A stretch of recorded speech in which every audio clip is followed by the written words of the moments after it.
Bonjour à Jean-Louis et Blaquet. Nous sommes une autre fois à parler autour de l'œuvre de Pierre Legendre qui est disparu au commencement du mois de mars de cette année 2023.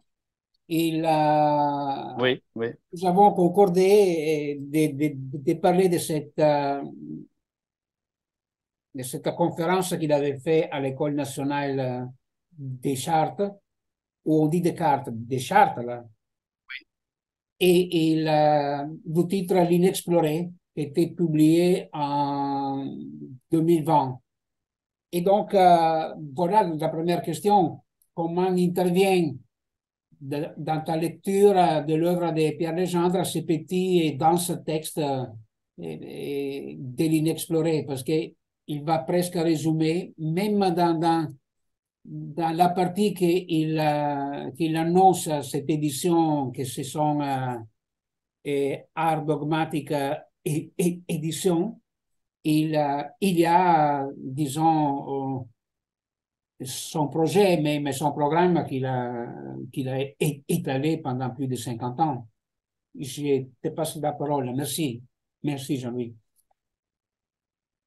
Oui, c'est vrai que ce titre, très apparemment littéraire, voire poétique, a un noyau scientifique, rationnel, remarquable, que le Gendre atteste lui-même, d'ailleurs. Dès la première page de son prélude, il indique en 4 étapes la logique dogmatique, c'est-à-dire inextricable, hein. Le mot dogmatique, en fait, Pierre Legendre, c'est l'occasion de le dire à propos du commentaire qu'il fait lui-même de ce concept un peu heuristique, hein, un concept qui ouvre une recherche, qui ouvre un champ épistémologique, qui ouvre un champ même pour la clinique psychanalytique, j'en suis persuadé. La dernière fois, peut-être, en réécoutant un peu le vrai que nous avons fait, je n'ai peut-être pas assez insisté sur le fait que derrière la psychanalyse, il y a précisément l'inconscient qui est la métaphore pour de l'inexploré. Ce qui reste inexploré aujourd'hui, en 2023, eh bien, c'est l'inconscient encore qui reste inexploré, qui reste comme la face cachée de la Lune et de toutes les autres planètes, le dark side de l'espèce humaine parlante, qui reste un continent psychique qui n'est pas repérable par les neurosciences. C'est ça qui est très important dogmatiquement à comprendre par la voie de la raison, par la voie de la nomination rationnelle, par la voie des concepts. La première approche de l'inexploré pour le genre, ça renvoie à la comparaison que lui-même, par rapport à Freud, repère, à savoir, Christophe Colomb a découvert un continent qui était inexploré à l'époque. Eh bien, le continent inconscient que Althusser, que bien des intellectuels en Europe ont repris, c'est précisément le cadrage épistémologique de la découverte de Freud, dans lequel le gendre maintient dogmatiquement un enseignement qui interroge la relation entre la psychanalyse et le droit. On verra d'ailleurs comment il amène la question du droit au cœur de l'inexploré. Oui, Donc, la première étape de la réponse à ta question, Giancarlo, c'est que précisément, euh, la métaphore de la boussole mentale qui doit éclairer un psychanalyste tel que lui, c'est précisément de comprendre, de faire comprendre, de transmettre même au bord de l'intransmissible, au bord de l'incompréhensible, cette logique de l'incompréhensible qui renvoie à l'inconscient comme réalité psychique, réelle psychique interne à l'espèce humaine, parlante et désirante, et productive d'ailleurs. Il y a 3 caractéristiques majeures anthropologiquement de l'humanité. Nous sommes une espèce qui parle, nous sommes donc inscrits dans le symbolique par entière. Depuis Aristote, nous le savons, l'homme animal politique, c'est le principe, le postulat de la métaphysique d'Aristote, dans quoi Freud va se couler, bien sûr. Nous sommes une espèce parlante, nous sommes une espèce désirante, nous sommes une espèce instituante. Ces 3 éléments, à mon avis, permettent de resserrer la définition de la dogmaticité. La preuve, c'est que dans la suite du prélude, nous pouvons mettre en perspective une idée extrêmement riche qui dépasse dans les sciences humaines tout ce qu'on a pu produire avant Pierre Legendre, grâce à son expertise juridique, justement, à savoir que toute société est construite et comparable à un texte. Et ça, c'est une proposition qui elle-même approfondit la dimension de l'inexploré. C'est un approfondissement technique, oui. théorique, pratique, qui a une double conséquence, un double versant. Le versant du collectif, des sociétés, il n'y a pas de société sans institution, et au cœur de l'institution, il y a la question du droit, inévitablement. Sinon c'est la jungle, c'est la société struggle of life, c'est la lutte pour la vie, que la sociobiologie américaine d'ailleurs, et que tous les fascismes sur la planète n'arrêtent pas contre la psychanalyse aujourd'hui encore de reprendre. Or, pour le genre, ça, grâce au dogme scientifique, symbolique, qui est l'équivalent même de sa définition, ça, c'est impossible à admettre pour quelqu'un qui raisonne. Car même la folie, même l'inexploré de la folie ou le désordre mental ne peut pas ne pas avoir de logique. Il y a une intelligibilité du délire, de tout délire. Et ça, c'est la troisième étape de l'inexploré, à savoir que le creuset de tout principe de raison d'Aristote à Freud, et au-delà de Freud, hein, Winnicott, Lacan, jusqu'à Bando Verdiglione, bien sûr, consiste à poser un postulat selon lequel il n'y a pas de causalité biologique. La causalité, elle est symbolique. Elle ne peut pas ne pas être symbolique. J'ai envie de dire que pour comprendre le noyau rationnel de l'anthropologie dogmatique, c'est précisément de ramasser la notion de causalité psychique, mentale, causa mentale, en italien, je crois savoir pouvoir dire. Cette causa mentale, elle ne peut pas ne pas être profondément symbolique. C'est ça qui nous distingue des animaux non parlants, non désirants, des animaux non politiques, comme dirait Aristote. Là, il y a un enjeu qui est millénaire et qui est d'une grande actualité, d'une profonde actualité. D'ailleurs, au fur et à mesure de ton questionnement, l'inexploré, c'est précisément le futur qui dépend de l'antériorité et l'histoire même des sociétés, des Grecs aux Romains en passant par les strates médiévales, européennes ou extra-européennes par ailleurs, même au Japon, même en Afrique, même dans le continent américain, nord-américain ou sud-américain, il ne peut pas ne pas y avoir cette progressivité de l'entrée de l'humanité dans le dogme de quoi? Dans le dogme du symbolique, dans le dogme dont la loi, dont le discours juridique nous sépare définitivement des sociétés animales. Car il y a des sociétés animales, oui, mais elles ne fonctionnent pas comme des textes. Voilà une Voilà question. la troisième et la Ça, dernière pointe avancée du oui. dogmatique, si tu me permets, c'est une métaphore que Legendre reprend souvent dans ses conférences et dans ses écrits, la métaphore de l'enveloppe. Au sens le plus simple de la clinique psychanalytique, chez Winnicott, on trouve l'idée de holding, du contenant. Il n'y a pas de contenu inconscient psychique sans contenant. Alors, le contenant, on a cru lire Winnicott, Dolto, tout le Pankov, tout le mouvement psychanalytique après Freud, selon lequel il y avait effectivement un fordat initial, il y avait une relation préférentielle de l'enfant et de la maman, à travers le tiers du père ou de la loi, certes, mais ce qui est génial chez le genre, c'est qu'il va beaucoup plus loin. L'inexploré pour le genre, c'est l'ensemble des représentations symboliques qui définissent ce qu'on appelle en sociologie les formations idéologiques.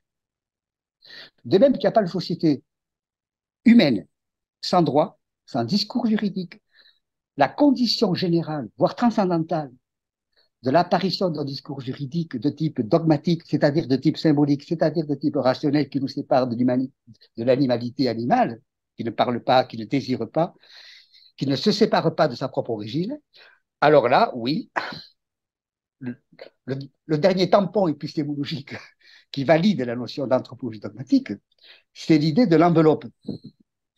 qui est le champ implicite du langage et de la parole, simplement de la parole. Donc le genre est toujours orienté par la prise très au sérieux en termes d'écoute, de clinique de l'écoute, de portée de l'écoute et de la parole dans toute société, quelles que soient les strates économiques, juridiques, politiques, et surtout, quelles que soient également les structures nationales, locales, globales et mondiales, planétaires. C'est ça qui est compliqué et à la fois très simple à comprendre chez le genre. C'est que la dogmaticité, ça veut dire l'ordre symbolique, mais l'ordre symbolique universel. Et ce qu'il faut comprendre, en dernier recours, on aura le temps de le déplier, ça, c'est qu'à l'intérieur de la structure universelle de la dogmaticité des sociétés, par l'intermédiaire du discours du droit, il ne peut pas ne pas y avoir, au cœur de l'universel, le singulier, le un par un. Chaque individu est unique. Et cette aventure de l'être humain, de l'humanité, à la fois dans la dogmaticité de l'universel, à partir du fait massif, peu exploré, aujourd'hui encore, à part par la littérature, il faudra le voir, à part par l'art précisément, certainement par la clinique, bien sûr, par toutes les cliniques. Qu'est-ce qui reste inexploré? C'est la singularité universelle. Donc tous les poètes, quelles que soient les nationalités, quels que soient les continents, que le genre cite, ou les poètes ou les poètes ou les fabricants de romans, les fabricateurs de discours esthétiques. C'est la dernière caractérisation de la dogmaticité. Couche par couche, strate par strate, on arrive à la singularité de l'être humain en tant qu'espèce parlante, mais également en tant qu'individu soumis au joug, paradoxalement, libérateur de sa propre singularité événementielle. C'est ces deux aspects de la dialectique chez le genre qui est complexe, qui n'est pas compliqué, mais qui est complexe, et qu'il convient de déconstruire et de reconstruire ensuite par l'idée selon laquelle sa définition du discours du droit, ça n'est rien d'autre qu'une définition de type, non pas médiatique, mais de type, il faudrait inventer un terme. Le genre dit médiation institutionnelle, c'est-à-dire le tiers qui reste indisponible et qui est le cœur de tous les enjeux de ce qu'on peut appeler le progrès de l'humanité en train de conquérir sa propre humanité.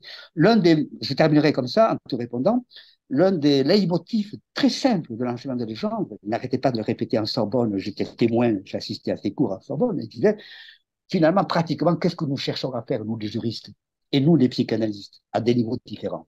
Humaniser, humaniser, humaniser, pour réconcilier précisément deux catégories, l'universalité de l'homme et sa singularité majeure, fondatrice, disons. Voilà.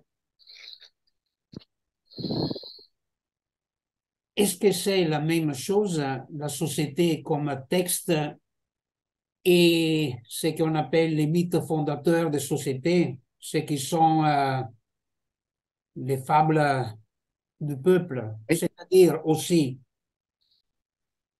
qui a écrit ce texte pour préciser quelque très chose. bien. Après, il y a quelques questions, c'est-à-dire il y a aussi que Freud, dans ce texte qui est au moins dans les œuvres en italien, c'était pas mis dedans. Bon, c'était traduit comme l'interprétation des aphasies, ce texte sur l'aphasie de 1891.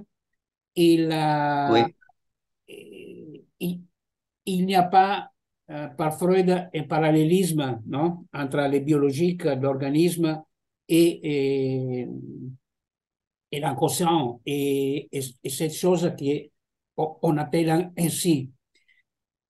Et cela, je l'ai mis ensemble. Il y a un passage que maintenant il faudrait retrouver dans les leçons sur les monuments romano-canoniques, l'autre Bible de l'Occident, où, oui, à propos de toute sa recherche, il y a aussi qu'il dit que tous ces travaux qui concernent l'institution, il y a ce qu'il appelle l'affiliation, et il a fait même une institution de travail autour de ça, non?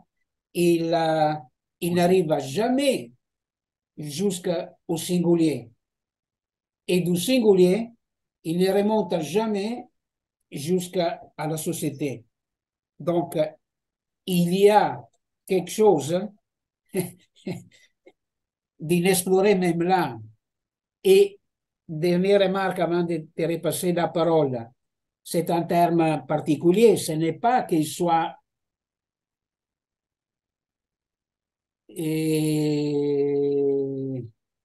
géographique, mais ça semble concerner un lieu, c'est inexploré. Mais c'est un autre, comment dire, c'est un autre terre. Même les gendres parlent du monde. La question c'est que si le monde est fait, voilà, la question simple maintenant à élaborer encore. Ouais. Si le monde c'est celui duquel parle aussi Pierre Legendre, alors il y a une bonne partie du monde qui est foutu. Le bonne partie? Il y a une bonne partie du monde qui est exclue parce que Ah oui, c'est oui, oui, oui, oui, oui. même dans d'autres théories, c'est ça, c'est-à-dire c'est admis qu'il y a des soumis. Et même dans les religions, cela c'est presque, ça semble banal dans l'islam, non? Le mot musulman, ça signifie soumis à la loi, pas un autre homme, mais ça signifie soumis. Mais il y a dans cette doctrine que c'est, comment dire, à liberté limitée pour certains, d'où tous les problèmes qu'on a avec la défense des dissidents et d'autres. C'est une question que je pose à l'élaboration Oui, des légendes. On, on, on peut aussi analyser encore ce que est le principe que dans notre conversation, tu m'as précisé. Alors, la pensée de légendre par légendre même est une pensée où il y a un principe généalogique et hyper clair aussi. Et tu parles oui, aussi oui,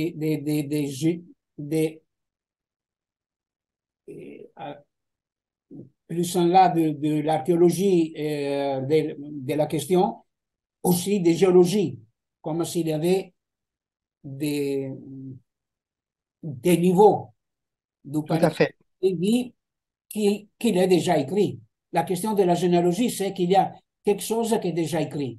Mais cette chose qui est déjà écrite, ça a été écrit par des scribes.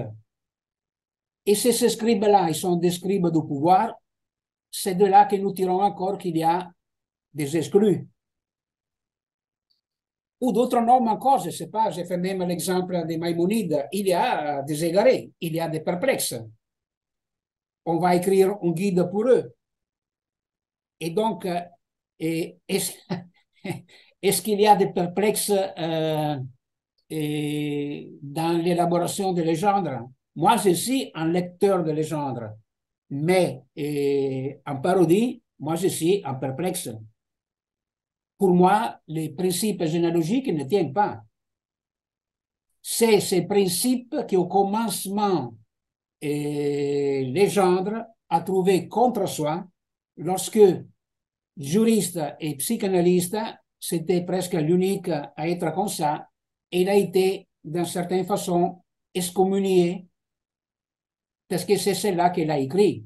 C'était pas l'amour du censeur, non, c'était les excommuniants. C'est-à-dire, ces scribes qu'une partie de la société, il ne l'admet pas, avec les prétextes ou les textes aussi, que c'est cette affaire démonologique, c'est-à-dire ça serait le mal, non? Il faudrait, c'est, ok, après on revient encore à l'histoire du droit. Pour ce qui concerne les droits, je me demande si, encore, je me le demande encore, après lecture soit de Legendre et d'autres, si ça semble que les droits pour les juristes qui font la lecture du droit, même si ce n'était pas le terme, il n'existait pas en grec, mais cette naissance, c'était réputé la naissance par transformation de cette chose que c'était pas un droit, mais voilà, il n'existe pas les mots non plus. Mais enfin, ce qui était la vengeance en famille devient avec cette histoire d'Édipe tyran, hein, ce serait ça les mots en grec, et pas roi. Édipe tyran, et avec ça, la cité, mais sous ordre d'Apollon, va comment dire, je n'ai pas les mots en français, va à mettre à côté la vengeance familiale et ça vient cette chose qui amène les techniciens du droit, amène les lois, amène à cette autre chose que nous appelons droit encore. Voilà, je sais que c'est complexe, mais c'est complexe la question.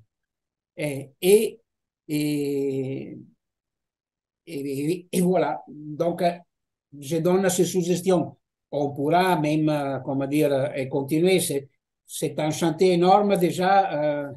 Nous nous sommes signalés que tout simplement l'empreinte, les commencements, les programmes de l'édition, c'est déjà un résumé du chantier énorme qui a ouvert les gendres. Pour moi, l'intérêt, c'est pour tous les chantiers, pour toutes les questions qu'il met mis en discussion, qu'il porte au débat, même si, je dois dire comme ça, avec sans, sans euphorie, je suis sur l'autre piste de lecture. Et je suis,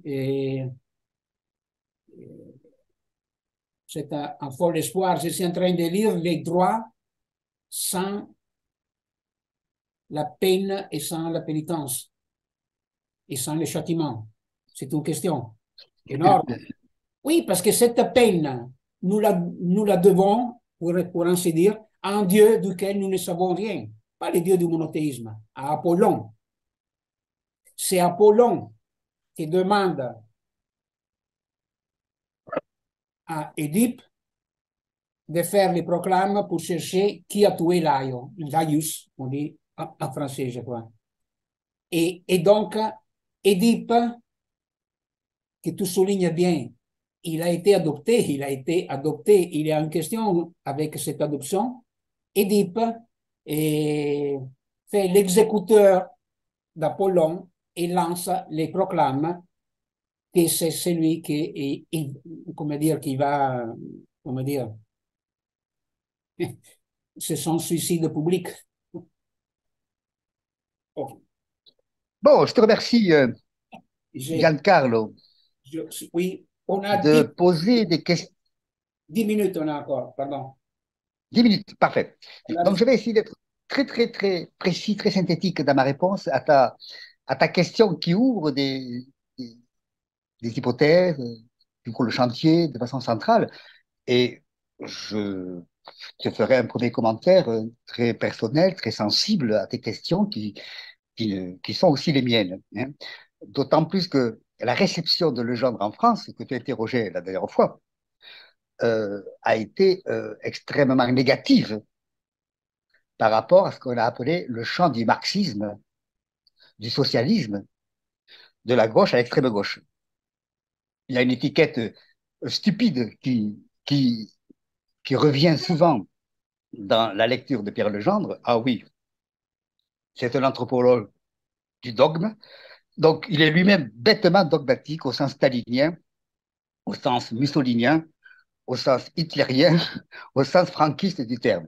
D'autant plus que le genre n'hésite pas à dire, par exemple, ça a fait polémique, mais une polémique extrêmement complexe, qui répond à ta question finalement, de la servitude et de la soumission. Qu'en est-il des personnes soumises, effectivement, et qui font jouir les censeurs, qui font jouir le pouvoir, ou les hommes de pouvoir, souvent à droite ou à l'extrême droite? Aujourd'hui, l'ancien de Legendre est d'une grande actualité pour déminer précisément l'ensemble du retour, non pas du despotisme, comme disait Hannah Arendt, mais des totalitarismes, de la jouissance totalitaire, à laquelle le gendre fait objection à cette abjection. Le gendre est toujours du côté de la libération des soumis. Il est toujours du côté de l'insoumission. Pourquoi? C'est parfaitement clair et démontrable. Le noyau dogmatique, l'un des noyaux dogmatiques de son expertise de juriste international, qui pour la première fois s'est ouvert au psychanalyste le plus inventif après Freud, qui s'appelle Jacques Lacan. On verra du côté d'Armando Vasillon la fécondité qui a eu lieu après Lacan. Pourquoi pas? Il faudra l'examiner. Tu es beaucoup plus compétent que moi sur ce chapitre-là et nos entretiens futurs pourront peut-être davantage amener des réponses à tes questions vis-à-vis des avancées de Armando Berdiglione du côté de la logique. Tony Brachet, d'ailleurs, m'en parle beaucoup. Et je suis souvent en discussion très critique avec lui parce qu'il ne comprend pas la question que tu poses, à mon avis, à savoir que la causalité mentale, globale, dans la définition de la généalogie ou de la géologie du savoir, ça, c'est les deux pinces épistémologiques qu'il ne faut pas lâcher. On ne comprend rien à le genre si on ne comprend pas que c'est un généalogiste expert du droit, mais que beaucoup plus loin que ça, il recule en arrière jusqu'à la préhistoire, comme contre-champ de notre histoire, à l'intérieur de laquelle, en tant que géologue du savoir, il ne peut pas ne pas nous transmettre l'idée que la modernité, dont le creuset est la révolution latino-romano-médiévale occidentale, en effet, qui est très proche de toutes les cultures en termes de délire, précisément.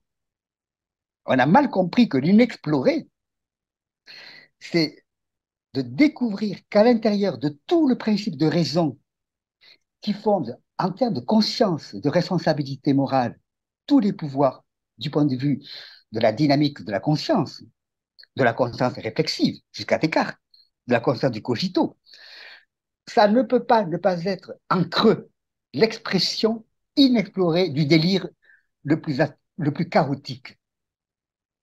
Et Legendre sait, comme tous les psychanalystes, qu'au cœur du principe de raison, il y a la déraison, il y a le délire. C'est la raison pour laquelle sa double pince épistémologique, généalogique et géologique, c'est pour mieux comprendre, pour davantage rendre intelligible la dimension de l'inintelligibilité du délire qui porte toutes les lois, toutes les institutions, qu'elles soient les plus sauvages, les plus cannibales ou les plus modernes, celles qui font droit, par exemple, au LGBT. Ah, objection qui n'est pas centrale pour le genre, parce qu'à mon avis, on peut le démontrer, nous le verrons plus tard, il peut valider ces communautés minoritaires, ces devenir minoritaires, comme dit Deleuze, des LGBT, à la condition qu'elles soient inscrites dans la nécessité heuristique, épistémologique, qui leur permettent de se rattacher à la définition métaphysique qu'Aristote a déjà posée comme base et qui n'est pas contestable, qui est dogmatiquement incontestable. L'homme est un animal symbolique qui, en tant que tel, a des droits et le droit à la filiation d'avoir un père et une mère, pas une machine. J'insiste, c'est un postulat, ce n'est pas un axiome, celui d'Aristote. Et c'est un, et en plus, c'est un oxymoron. De quoi, Oxymore? Animal, politique ou Bien rationnel. sûr, bien sûr, bien sûr, bien Oxymoron. sûr. Mais L'homme, oui, l'homme n'est pas un animal oxymorique. oxymorique. Ah, nous sommes des hybrides et oxymoriques, absolument pour le genre. Pourquoi? Alors, permets-moi de répondre plus précisément à ta question, puisque tu as longuement déposé ta, tes réserves critiques. Voilà. Pour Après, être très complet dans ma réponse, ce qui est complètement intéressant de saisir dans les deux pinces épistémologiques de Legendre, la généalogie d'un côté et la géologie du savoir, c'est qu'il inclut nécessairement cette dimension de l'oxymore que tu contestes au titre de ce qu'il appelle la subversion. Il n'y a pas de loi légale qui ne soit pas transgressable et transgressée, à tort ou à raison, de façon délirante, fasciste, paranoïaque ou de façon schizophrénique, libératrice. Ce qu'il faut bien comprendre, c'est que les gens essaient de nous transmettre l'idée que le principe de la légalité des lois, il est toujours subverti nécessairement du point de vue juridique, éthique, ontologique, métaphysique, philosophique, poétique, esthétique. Par quoi? Par cette capacité singulière qui interroge l'être humain, l'être parlant, respirant, productif, qui a la capacité de transgresser la légalité des lois, surtout lorsque cette légalité des lois est du côté de ce qu'on peut appeler le despotisme ou les totalitarismes. Et les occasions ne manquent pas. Pourquoi? Parce qu'au cœur du discours du droit, le genre y insiste beaucoup, et ça c'est une base topique Il faut conclure, scolaire. parce qu'autrement, on vient couper avec ces services que j'utilise. Ah oui. Alors, pour être encore plus clair, au cœur du principe de la légalité des lois, il y a le principe de la légitimité. C'est ça la subversion. Antigone contre Dipe. Il faudra reprendre ça, c'est très important. Oui, bien sûr. Et on se donnera d'autres rendez-vous. Voilà, là, Merci. Merci pour tes charges critiques. Très bien, très bien. c'est un, c'est un chantier très grand, immense. Lotta continua. Et l'autre continue. Autre chose. OK, Au revoir. OK. Au revoir. Merci. Merci, Giancarlo. Merci. Merci. À bientôt.